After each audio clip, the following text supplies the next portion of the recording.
'Tis the season for deals telling us no and deals telling us not right now, delaying or canceling. 'Tis the season. 'Tis always the season. By the way, if you are like, yo, nobody ever tells me no, nobody ever delays, you're not a sales professional, you're an order taker. I just want to be real with you. Like, maybe expand your horizons a little bit, prospect a little bit more, because if you're not being told no, it's not a fit on a very regular basis, if you're not being told not right now on a very regular basis, you're literally like a golfer that's only sinking, 2-foot putts. Congratulations, you're a putt golfer, but you're not a professional. Okay, professionals take big shots, they take big risks. We're getting in front of a lot of people, not just a handful of people, and we're not just sinking 2-foot putts. So I wanted to just go through this really, really quick here, and then we'll open it up to you guys. We can talk about deals telling us no. We can talk about deals delaying. We can talk about whatever you want to talk about. But I want to just first cover the difference between no and not right now and what we can do about it. I realize you guys are all awesome. Nobody's ever told you no. Who's been told no on a deal? All of us, I hope. Yes? Okay, good. That we thought we would win. Happens. What did we do? I'm not going to ask you guys what you did in front of the group. If you want to say, you can. What do most salespeople do when a prospect, a client, tells them no? I just had somebody text me from the Easton University portal. Like, we had a big RFP. We got told no. What do most people do? Somebody unmute yourself. Give me an idea. What do most people do when a client or a prospect, when a lead, when we've gone through everything, we thought we were going to win the deal, and we get told no? What do most of us do? Not take personal ownership and blame it on the client or prospect. I love that. Not take any personal ownership. We blame it on the client or the prospect. In terms of like how we proceed with the deal, I think there's really only two directions that most salespeople proceed. Does anyone want to take a guess at what those two directions are? Try to change their mind. Hell yeah. Perfect. Who said that? Was that JV? Yes, sir. Jason. Good. Yeah. We try and change their mind. In other words, we try and fight them on it, right? Hey, if I could tell you you're making a mistake, how can I tell you you're making a mistake without offending you? That's a clever way. I'm not going to dispute that. I think we have a little bit of that in the portal. I'm not crazy about it. I don't personally use stuff like that because I think it's a clever way of fighting that person. Here's what we need to understand. Okay, 6% of the no deals are won when the salesperson fights the no. Hey, if I could just have 5 more minutes of your time, if we could just run this back through, I really think you guys are making a mistake. Can you give me one more shot to propose this? Can I sharpen my pencil? Okay, here's the problem with that I want to share with you guys. That number of 6% is better than 0. Here's the thing though. I believe that if you had just done absolutely nothing when the client tells you no, you would have closed more than 6% of those. Here's why. Because if you had done nothing, you wouldn't have gotten in an argument with them. There wouldn't have been an ego, a no means no type of thing. I told Ray no, and he fought me on it. Now I realize we really need a software. When you get in a fight with them on it, they're more likely to just go to a competitor because their ego plays a big role in this. And if they feel like they had to fight you, they're never going to come back to you. Well, I'll never say never, but they're never going to come back to you and go, hey, I was wrong, right? So 6% of the time when we fight them, are we going to win them over? And if we don't win them over in that moment, they're probably never going to come back to us. They're probably never going to take our calls again. Now, we can dramatically improve that number to around 28%, okay, if we don't fight the no. What does not fighting the no sound like? I understand. I'm with you. I hear you. I get it. Right? Hey, we're not going to go with you on this particular iteration for the payment collections. I understand. I'm with you. I hear you. Right? By the way, you could say all 3 of those in a row. They won't even notice. You're being very collaborative. They're expecting you to fight them. They're expecting you to go, what if I could drop my price 30%? Right? Which they're just going to use that to go to the competitor they said they were going to do business with to get more off of that competitor. Okay? I don't want you guys to be in that, don't play in that realm. But you have to have a response. And the response needs to be, I understand, or I'm with you, or I hear you, or all three of those. I understand, I'm with you, I hear you. Then, boom, like muscle memory, you have to have a net outcome statement. I will be here when you need to collect those invoices at a higher clip, thus increasing top line revenue for the medical practice from 1.7 million to 3.4. Boom. How does Dave Gass know that that's what the number was? Because he slowed down in his sales pitch, right? He didn't just lead with a pitch, right? What's your biggest reason for needing invoice collections? Or maybe it's Dave's new software that's helping physicians take notes from the meeting, right? Hey, I will be here when your physicians absolutely positively need to take that little down to 3 to 5 minute block in between patient visits and not spend that time on notes, right? Now I'm leaving Dave with a nice teaser of the outcome. Not, I'll be here when you need AI software. Not, I'll be here when you need sales coaching. I'll be here when you need to take the group's top line revenue from 17 million to 23 million without Canada, which they're taking away from you next year. That's really hard for that person not to call me back that just rejected me on sales coaching because I didn't, number one, I didn't fight them. I didn't say, but come on, if I could have 5, you're making a mistake here. Your people need coaching. No, they don't. Now we're just having an argument, right? Hey, Matt, we can't afford the budget for Easton University for our team right now. We really appreciate everything that you did in putting this proposal together, and we really like what you guys are about, but it's just not a fit for us. I understand. I'm with you. I hear you. Hey, I will be here when you guys need to take the group from 17 million in top line revenue and sales to well over 30, even without having Canada, which they're now moving over to the European territory, right? I know that because when I talked to them in the beginning, I said things like, just out of curiosity, where are you at right now in terms of top line performance? Where do you want to be? We're at 17, we want to get to 32, right? What are some of the challenges that you're facing with that? They're taking Canada away from us. They're taking Canada away from you? Yeah, sounds like they want you, I'm putting a label on it, sounds like they want you to sell with one arm behind your back. Kinda, yeah. Boom. Does it make sense to get your team on? No. Can't do it. Can't get approved. It's not in the budget. I understand. I hear you. I'm with you. Hey, I will be here. Now all of a sudden that person's going to go, Jason, we need to get this in the budget. Danielle, we need to take a second look at the Easton University training. But if I say, hey, can we get Jason or Danielle? No, they've shut it down. We're not going to do it. So don't get in an argument with them. Okay? Remember those. I understand. I'm with you. I hear you. Okay?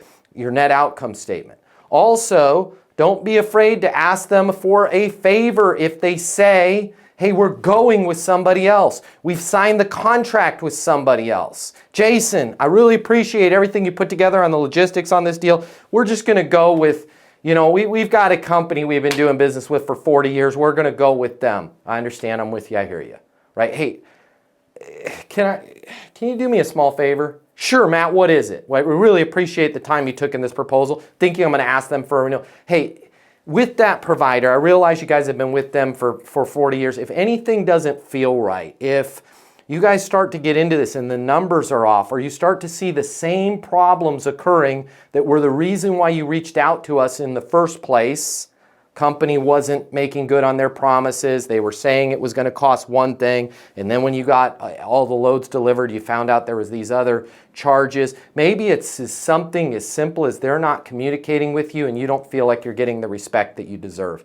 If anything at all doesn't feel right, would you give me a call? Because I really feel like I've got a good handle on what you guys want to do, where you guys want to take things, and I would love to be your logistics provider. Fair enough? Right? And again, what have I done there? I've now just kind of set the bar really high for that other company that's getting the deal. And when I do this, when I'm not doing an argument, when I'm saying my net outcome statement, I'll be here when you need blank, the outcome of what you guys sell. Or, can you do me a favor? If anything doesn't feel right, anything doesn't smell right, contract, the pricing comes in and it's different. They're not delivering on what they promised they were going to do. Would you give me a call? Because I'd love to be your provider, but again, only you can make that decision, and I respect the decision that you're making right now. When I don't fight them in the moment, what have I then created? I've created a sustainable pipeline. Okay, that is a foundation of what we're doing at this group at Easton University, what our team, what our group, what y'all are doing. We're creating sustainable pipelines, meaning we're not upsetting people so much that they're like, take me off your list. And then I can call them back in 3 months, 6 months, 9 months, 12 months. Okay? Not to check in, not to sell them anything, but to add value. Man, there is something that every optical manufacturer that's shipping product across the United States is having to deal with right now. Nobody's talking about it. I just wanted to make sure you were aware of it. A couple of those go by and they're like, dang, I wish we had done business with Jason to begin with. He's on top of it. He's provided more customer service to us than our incumbent vendor. By the way, guys, I'm not asking you to work for free. This ain't free. This is good marketing. If you can call a company that told you no 3 times to 4 times over the course of the following year after they told you no, providing them with an insight, you have just called them 3 to 4 more times than the company they're paying to do the thing you wanted to have them hire you to do is doing. Because companies that get people as clients, they don't service them. They don't add insight. So provide a little bit of value. Not to work for free, but it's cheap freaking advertising. It's keeping you in front of them. Okay? One other real quick thing and then we'll get to questions. Let's talk about when they say not right now. Okay? Delays, not right now. Hey, give us a call in Q1. Give us a call in 2 months, right? We just ran into a delay, ran into a problem, we ran into our hiring, our office flooded. Give us a call later, okay? 15% of those deals end up closing if there's not a system of next steps. 15% end up closing. I want to make sure I'm clear on these numbers here, guys, because that's not a good number. 85% of the time when somebody's like, hey, we're delaying this. No sweat, Jason. It's gonna happen. Q1 of next year. If Jason just doesn't do anything, 85% chance it ain't gonna happen next year. Other things are gonna happen. That person that told you it was gonna happen, they get fired, or they retire, or they get run over by a potato truck. I don't know. I'm not trying to be negative here, but it happens, right? 35% of the time we can grab those deals if we control every next step, okay? If we control every next step. So, and by the way, us controlling a next step is not, hey, call me back after the first of the year. Okay, I'll call you back after the first of the year. Hey, Jason, we're going to delay this until after the first of the year. We've got some issues with blankety blank and blah, blah, blah. I understand. I'm with you. I'm hear you. I understand. I'm with you. I hear you.